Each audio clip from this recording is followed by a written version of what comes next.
Hey guys, Janelle here from Scrapineers, and I just wanted to give you a really quick overview on how to use your grids and guidelines.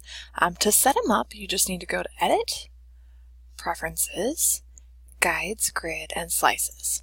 And the one that I want to take a look at is this grid segment right here. Now I have mine set up to be a custom color. I have this dark gray. You can choose any of those colors or you can get a custom one. It doesn't matter. I also have mine set up to be a solid line. And then I have a grid line every 1 inch with 4 subdivisions, which means it's going to take that inch and break them into 1/4 inch segments for me. And we're going to go ahead and say OK there. And to turn them on, you can do this a couple of different ways. You can go up to View, say Show, and then Grid. Or you can also see that there's a shortcut right here, Control, or if you're on a Mac, Command apostrophe. So I'm going to go ahead and click that to see that it turns it on. And again, if you want to toggle it on and off, just Control or Command apostrophe on the keyboard. Very easy there. Now, if you want to pull in a guideline, you click on your ruler over here and you click and drag. And you can set those up however you want. Now, if you're watching, you can see that mine kind of click along the grid line, and that's one of the reasons I love to set up the grids.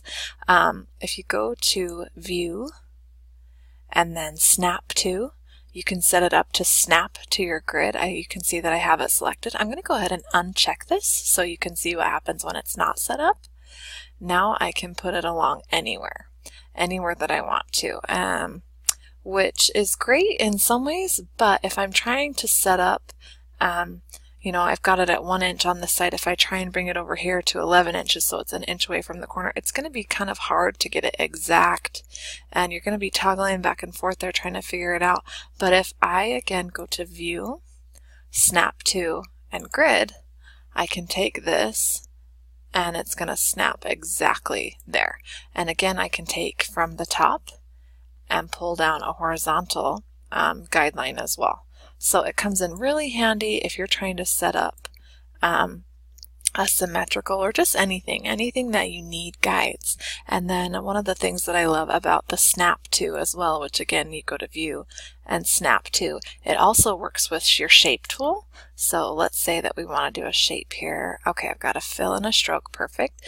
Then instead of, if I try and pull one from the center of that box there, it actually just snaps right along outside of the grid. So it's really easy to get uniform shapes in your corners or just however you're doing it. It just makes it really nice. There's no guesswork involved. You can just keep going, and that Snap To function is really, really helpful. Oh, and you can see that I didn't get that one the same width, but there you go, super easy.